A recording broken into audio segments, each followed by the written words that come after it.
This morning, as we gather here at this solemn place, surrounded by the beauty of nature, I cannot help but think of First Lady Claudia Lady Bird Johnson's iconic quote, "Where flowers bloom, so does hope," end quote. She said these words nearly 60 years ago, but they still ring true, especially here at this sacred ground. The landscape surrounding us, once a common field, is now a vibrant living memorial to the 40 passengers and crew members of Flight 93 who gave the ultimate sacrifice on September 11, 2001.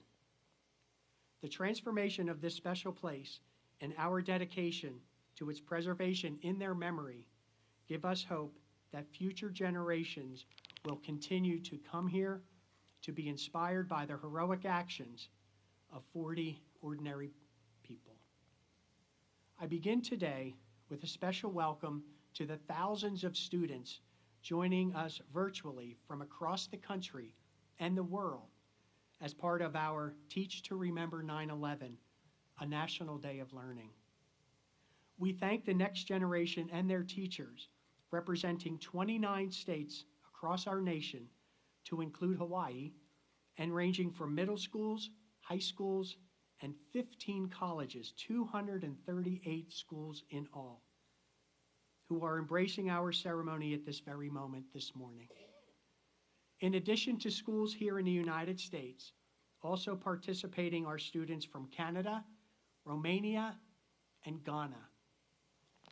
We welcome all of you and thank you for allowing us to bring this beautiful ceremony and the spirit of the 40 heroes to your classroom. Good morning. My name is Stephen Clark, and for the past 10 years, I have had the honor of serving as the superintendent of the National Parks of Western Pennsylvania, which includes this special place. On behalf of the National Park Service, I extend a warm welcome to all of you joining us today, both virtually and in person at Flight 93 National Memorial. The National Park Service cares for some of our nation's most significant places. This hallowed ground behind me, the final resting place of the passengers and crew members of Flight 93, is one such place. Here, brave men and women made history and shaped our future. Those individuals made a collective decision that changed our world forever 24 years ago this morning. Their decision to fight back against the terrorists who had hijacked their plane saved an untold number of lives and preserved the U.S. Capitol, the symbol and center of our democracy. We honor their actions as a truly heroic display of unity, courage, and defiance in the face of tremendous adversity. As we pause to reflect on the events of 24 years ago this morning, let us begin this moment with the Pledge of Allegiance. Please rise as you are able and join us in reciting the pledge. Leading us this morning are Flight 93 ambassadors, Pat and Ron Reinbold.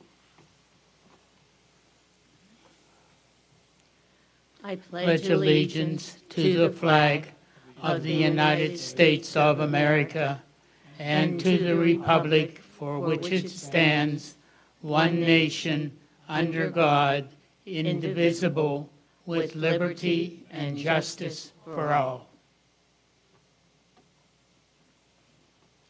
Please be seated.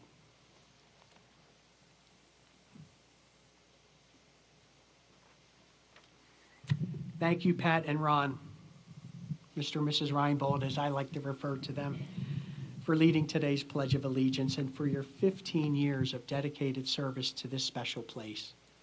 I would also like to thank all of our Flight 93 volunteer ambassadors, both past and present, for their unwavering commitment in assisting us in fulfilling our mission. Friends, partners, colleagues, local, state, and federal elected officials here with us this morning, as well as members of the administration, welcome to this very special place.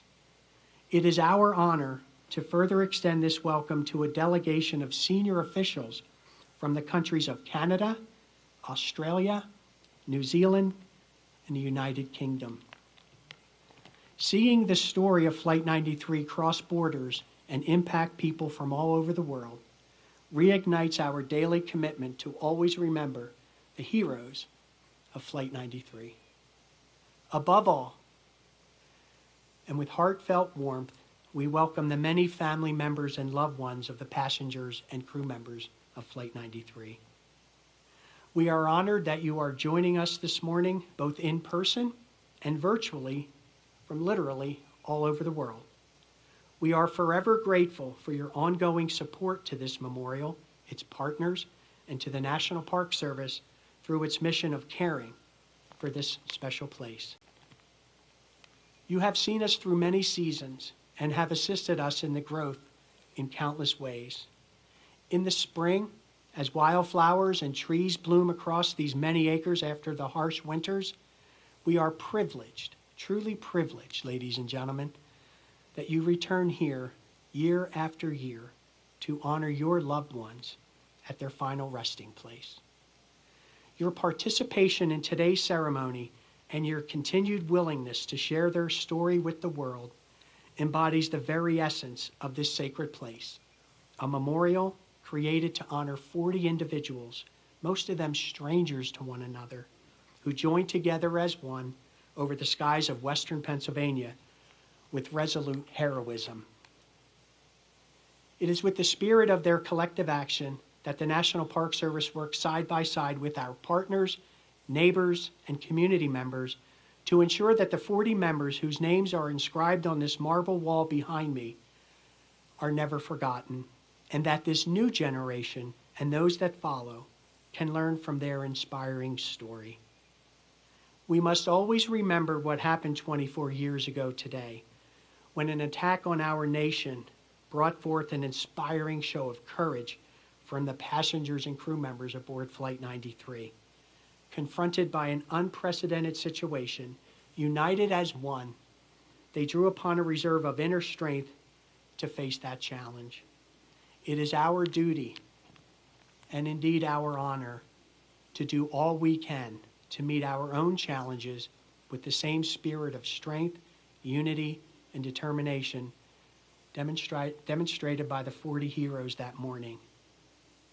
Rising to meet another unexpected challenge here at the memorial, last year, the National Park Service and the Friends of Flight 93 initiated the first phase of a public-private campaign entitled the Resiliency Project.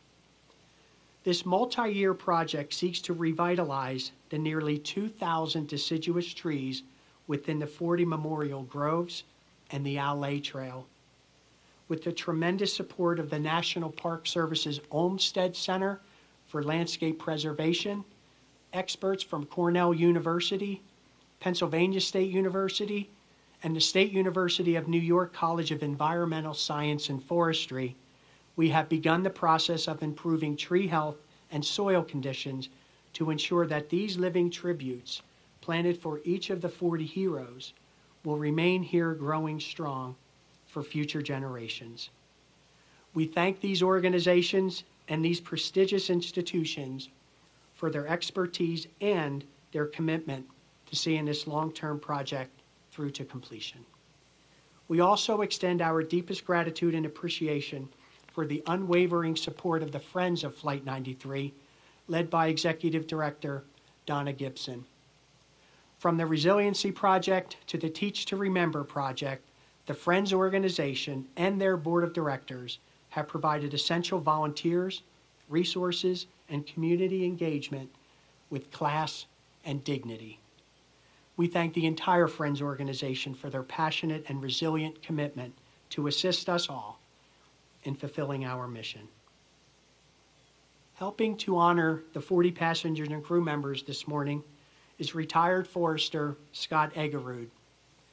For many years, Scott provided essential technical assistance in our reforestation efforts. He and the staff at the Department of the Interior's Office of Surface Mining Reclamation Enforcement, or OSMRE for short, supported the decade-long effort to reforest this former coal surface mine with native tree species. Scott will lead the reading of their names, joined by family members who have made their journey here from across our great nation and around the world to read the name of their loved one. Joining Scott and family members are Chet Edwards and Michael French. For 12 years, Chet, a now retired reclamation specialist and field supervisor for OSMRE, served as a volunteer and team leader in our reforestation efforts. Chet is joined by Michael French, the director of Green Forests Work, a nonprofit organization who has provided funding, tree seedlings, equipment, and expertise to the memorial. After each name is read this morning, Chet and Michael will ring the bells of remembrance in memory of the 40 passengers and crew members of Flight 93. Through the guidance and dedication of experts like these gentlemen, more than 4,800 volunteers planted over 152,000 tree seedlings on 216 selected acres of the memorial.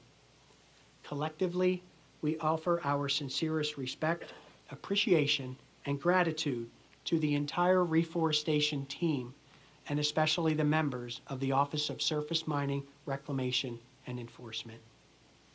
Attending today's ceremony is Acting OSMRE Director, Mr. Tom Shope. We thank Tom and all those Department of the Interior employees for their participation in today's ceremony and for their dedication to making this place a world-class memorial and living tribute to the passengers and crew members of Flight 93. We further extend this gratitude for the unwavering support of the many bureaus and offices that make up the United States Department of the Interior. We thank the leaders of this organization, including Deputy Secretary of the Interior, Catherine McGregor, who is in attendance with us here this morning, who, in the spirit of the passengers and crew members of Flight 93, foster a culture of teamwork and dedication. As we prepare for the reading of the 40 heroes' names, followed by the beautiful bells of remembrance, let us all, at this moment, reflect on their actions on this very morning 24 years ago and how their sacrifice ultimately saved the lives of so many.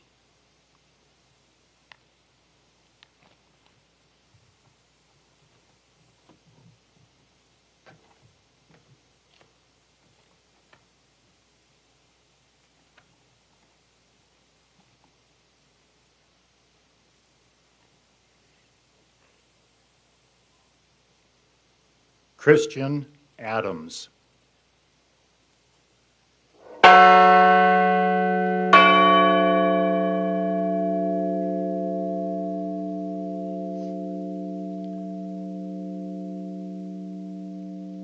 Lorraine G.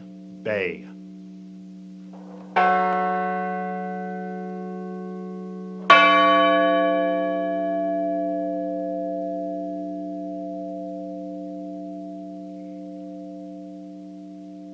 Todd M. Beamer.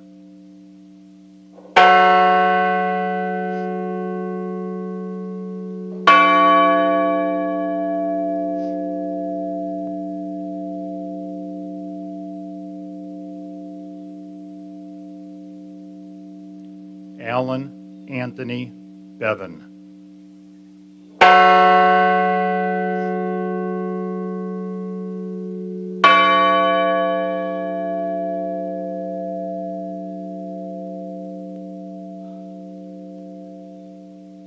Gerald Mark Kendall Bingham.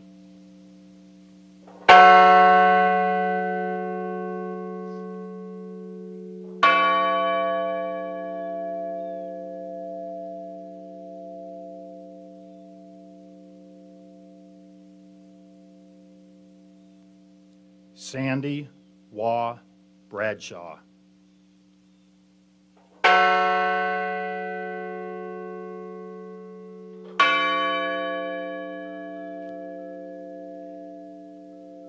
Diora Francis Bodley.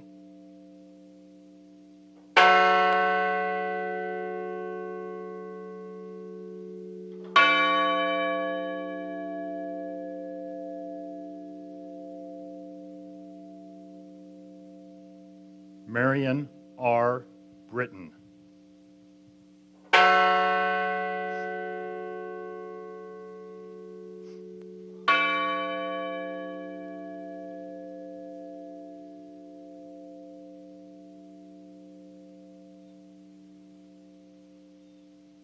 Thomas E. Barnett, Jr.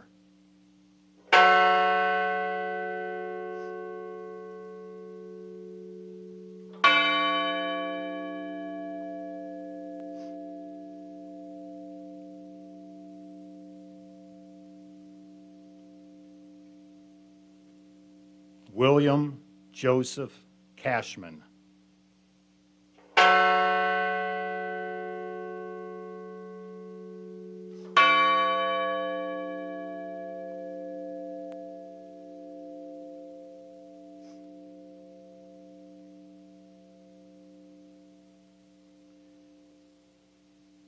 My sister, Georgine Rose Corrigan Marisay.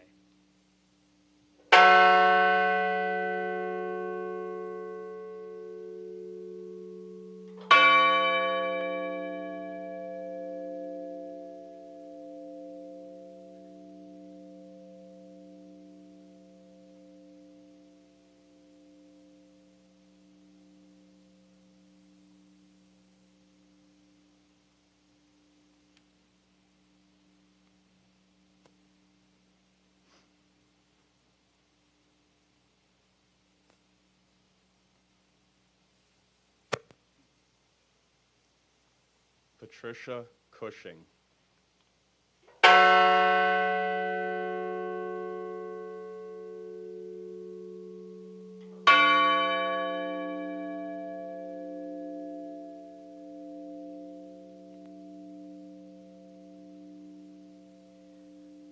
A wonderful son, brother, father, and superior pilot, my cousin, Captain Jason M.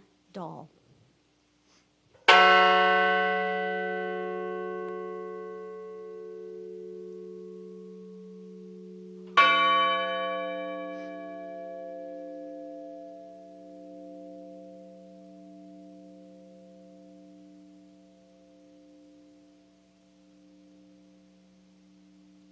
Joseph DeLuca.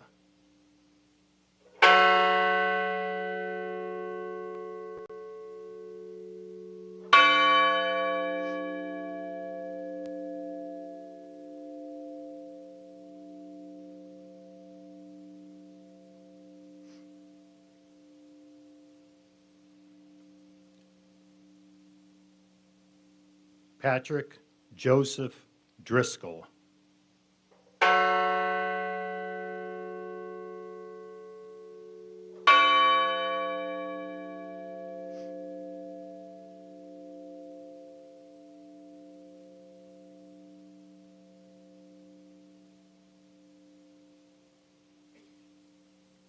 Edward Porter Felt.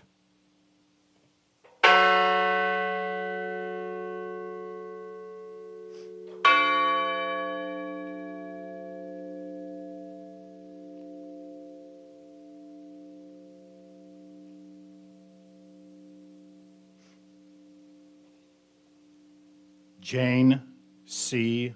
Folger.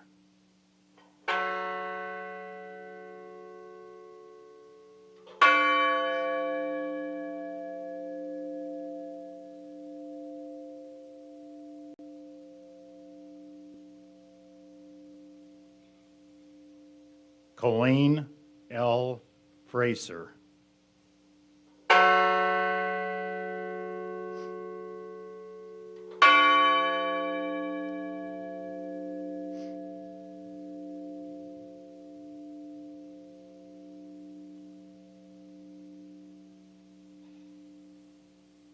Andrew Sonny Garcia.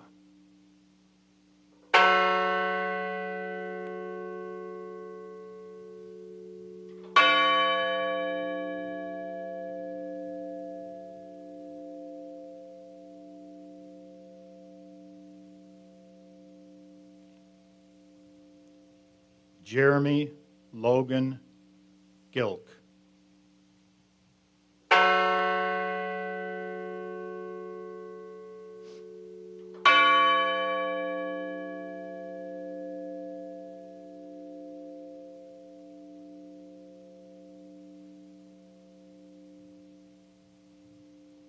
Kristen Osterholm White Gould.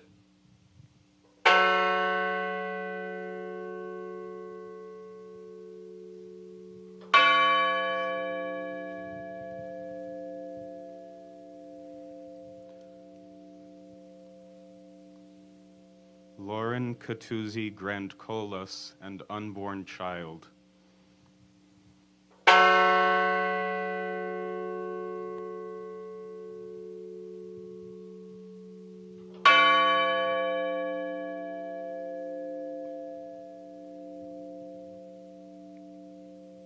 My sister, Wanda Anita Green.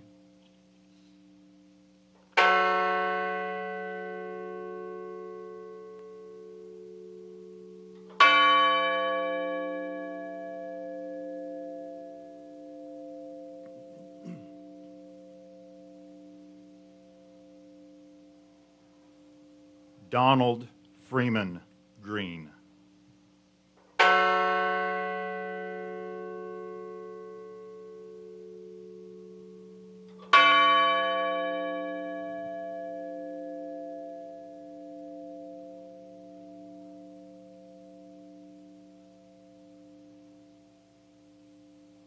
Linda Grunland.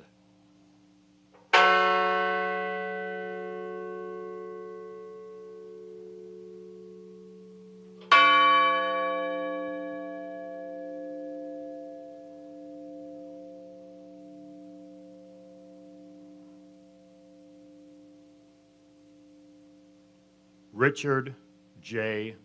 Wadagno.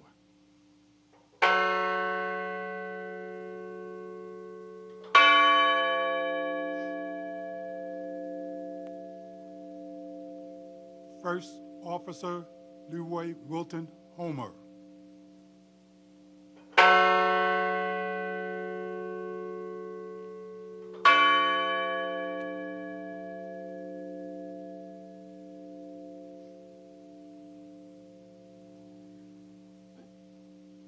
My son, Toshia Kuge.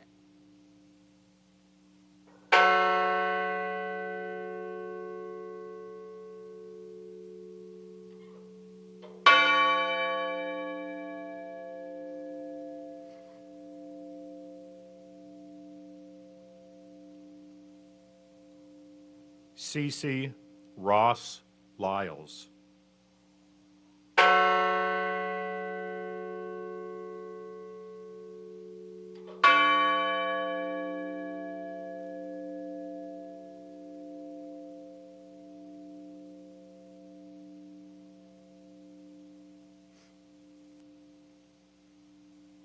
Hilda Marson.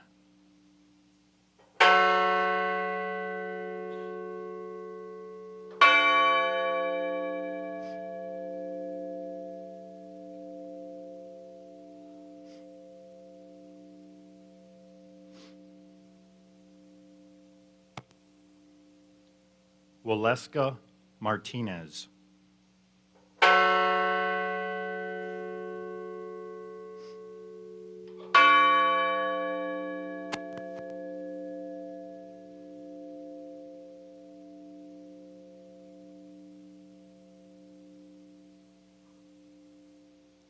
Nicole Carol Miller.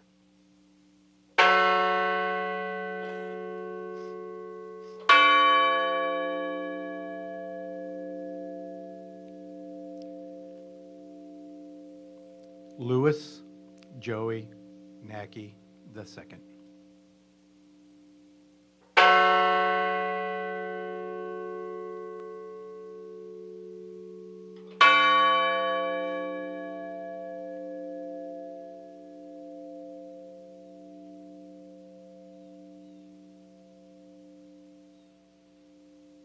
Donald Arthur Peterson.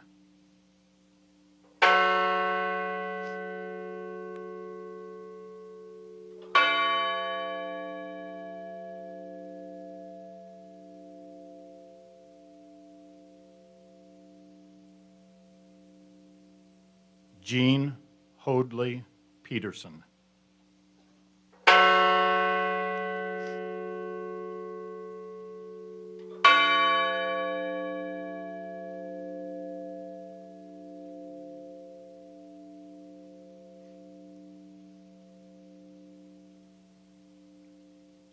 Mark David Rothenberg.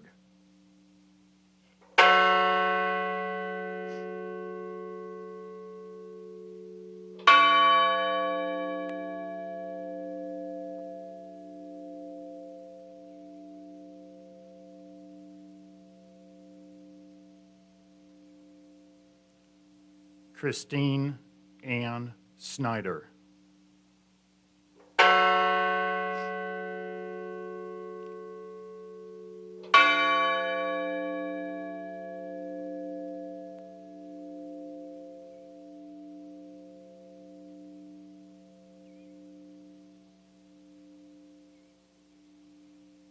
John Talagnani.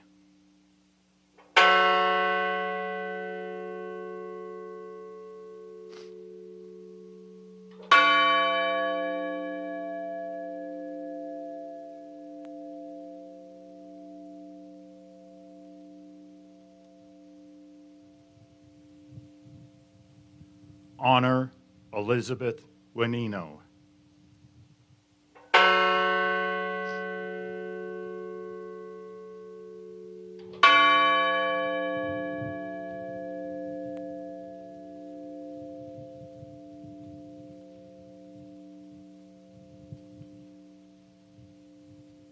Deborah Jacobs Welch.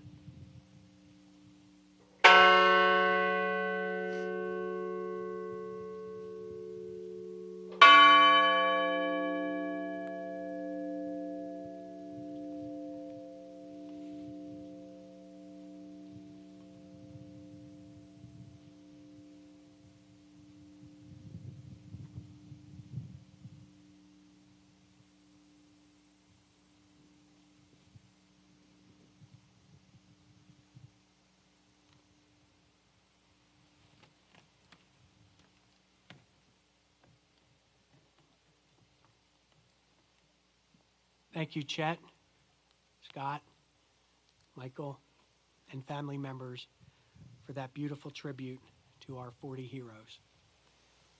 At this time, let us join together in spirit for a moment of remembrance and solitude by offering an interfaith prayer of resiliency, healing, and peace. Leading our invocation will be Reverend Robert J. Way. Pastor Bob, as he is better known, was a new pastor at the Good Shepherd Lutheran Cooperative in Shanksville, Pennsylvania on September 11th, 2001. He provided comfort and counsel to local community members and went on to serve as a volunteer ambassador here at the memorial and on the task force that helped develop this beautiful landscape you see here today. Reverend?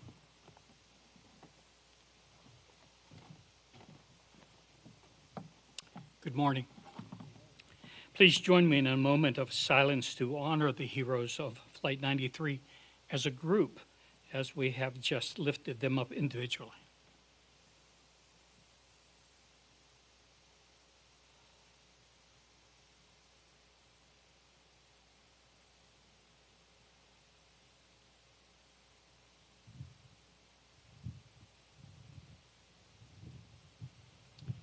Thank you. Approximately 23 years ago, a collaborative group of stakeholders, including local community members, first responders, government officials, and representatives from the Flight 93 families, gathered to discuss erecting a memorial to honor the 40 individuals who heroically fought against terrorists to prevent further loss of life. Our deliberations centered on creating a lasting tribute that would honor both their immediate sacrifice and as an enduring legacy of these courageous individuals. We extend our gratitude to Paul Murdoch for bringing our vision and our mission to fruition. What was once a common field is now a field of honor. It is our privilege to continue moving forward to preserve and nurture this hallowed place, hallowed not by us, but by the lives of your loved ones. When Adam Schaefer invited me to return and speak, I earnestly accepted the opportunity to continue in that mission and to further establish the vision of this field as a place of healing. Looking back, we might think that the healing began with the excavation and the repair of the land at the crash site. But even that beginning had a deeper intent, that what we would ultimately accomplish would be to transform minds and to mend, to heal broken hearts and broken spirits. You see, from the memorial grove of trees with its sense of a diverse unity to the diverse species of wildflowers that grow and change from spring to fall in the fields behind us, from the small but noticeable changes to the landscape here, which we refer to as the bowl, which I've always envisioned as hands cupped to embrace all who enter, to this memorial wall with its design, signifying again the connectedness of individuals. The wall continues to bring many people together as a family. The vision is one of bringing us face to face with the acknowledgement that life, true life, is experienced in this place. So I ask you to join with me in a moment of silence, a moment of reflection.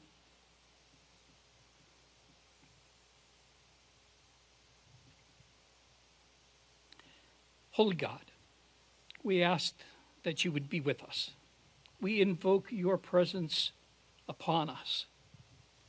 Each and every time we gather wishing to learn more about ourselves. Comfort us as we espouse the ideal that hope lives within each of us. Be with our families as they continue to mourn even after many years, because loss is always loss.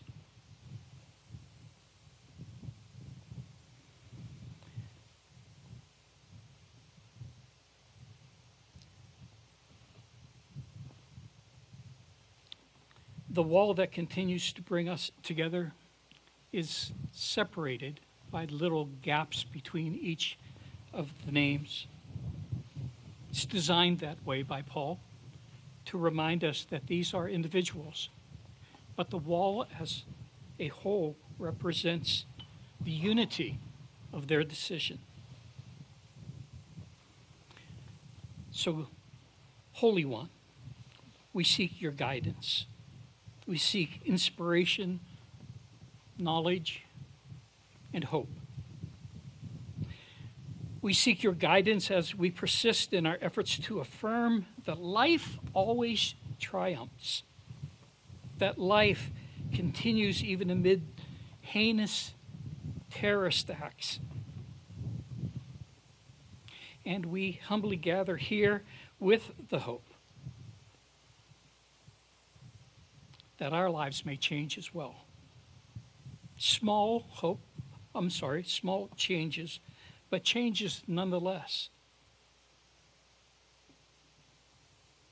Be with us then as we continue throughout this day, throughout this ceremony. comfort us, and confront us.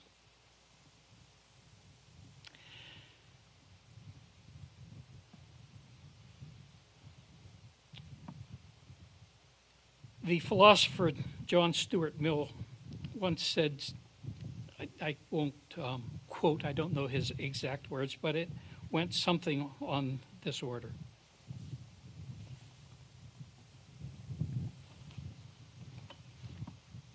Evil needs nothing more to succeed than this: that good people would look on and do nothing. Indeed, it would be difficult to call that person good who fails to, at that very least, protest when evil is witnessed. So, Holy One, comfort and confront us. Provoke us to action when we see the wrong. Thank you all.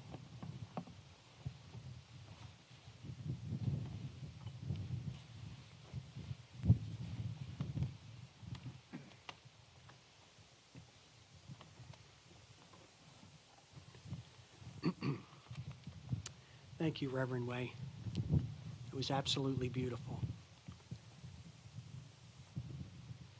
The 40 brave men and women aboard Flight 93 were among other heroes to emerge on that tragic day. One does not have to look far to inspiring stories of tremendous strength and resiliency in the face of terror.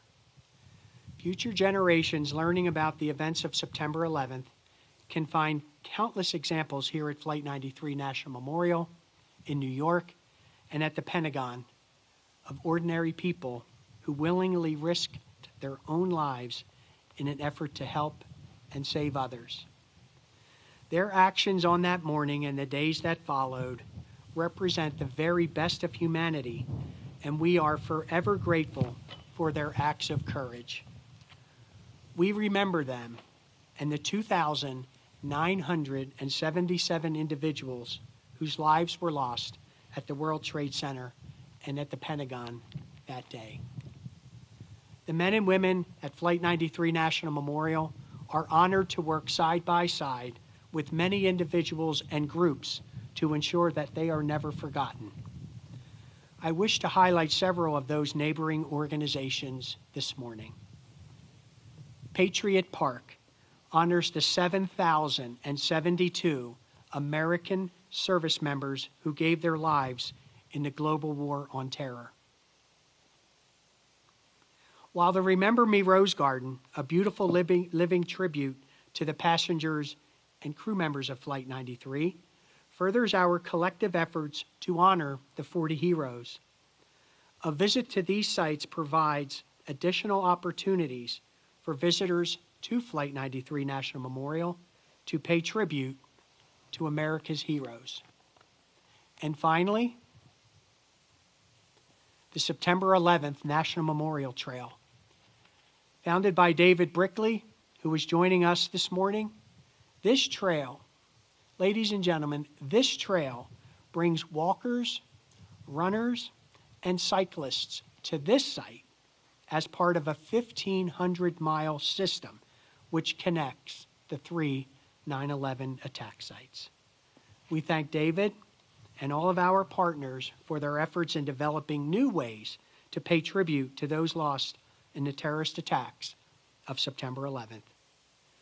We thank these proud and patriotic organizations and local businesses who go above and beyond year-round at the memorial. Individuals like local business owner Danny Dively have exhibited tremendous pride and craftsmanship across the memorial and are greatly appreciated by staff, volunteers, and visitors. Danny and his wife Annie are joining us this morning for this very special ceremony, and for that, we are grateful. The dedicated work of so many ensures that the legacy of September 11th is carried on to the next generation forever. This includes the essential support of countless external partners such as the Pennsylvania State Police and other law enforcement agencies, the Somerset County Emergency Management Agency, state and local emergency medical services, the American Red Cross, the Salvation Army, and the National Weather Service, just to name a few. Every day, ladies and gentlemen, they work hand in hand with the National Park Service every year to conduct this beautiful memorial observance. We are continuously grateful for the willingness of so many to do all they can to honor and remember the 40 heroes and our nation now and forever. At the conclusion of our observance this morning, I invite the families seated here to the sacred ground for a private wreath-laying ceremony. Members of the Somerset Regional Volunteer Fire Department will open the ceremonial gate and provide a salute for family members as they enter. Members of this department served as some of the first responders to the crash of Flight 93. We thank them for their resolute courage and dedication to others, and we remember the 441 first responders who gave their lives in the effort to save thousands that morning. I further express our appreciation to all members of the first responder community, both here and around the world, for their sacrifice and dedicated service. In times of crisis, our first responders stand side by side with the men and women of our military to protect this great nation and its values. We owe our servicemen and women and their families a debt which can never truly be repaid for the sacrifices they have made to save lives and preserve our freedom. Additionally, and with the utmost of respect, I would like to thank the men and women now serving and who have served in our country's military. Joining us this morning is the Secretary of Veterans Affairs, the Honorable Douglas A. Collins. Thank you, sir, for joining us this morning on this sacred ground. Also, I'd like to welcome and personally thank the sailors and officers joining us today from the USS Somerset, based out of San Diego, California. Named after Somerset County, Pennsylvania, the USS Somerset represents the heroic actions of the 40 passengers and crew members of Flight 93. As this vessel and others like her traverse the world, it carries with it a message of collective sacrifice and courage in response to overwhelming adversity. XO, sir, thank you for being here. As we come together to conclude this beautiful ceremony, let us never forget, when the events of September 11th have passed from living memory, it is our hope that this awe-inspiring memorial, created through the tireless efforts of so many, will allow future generations to embrace the powerful story of Flight 93. As life continues to grow here in this beautiful field of honor, so does our hope that future generations will learn of the extraordinary actions of 40 ordinary people and be inspired to act with the same unity and courage to face their own challenges today and forever. Thank you.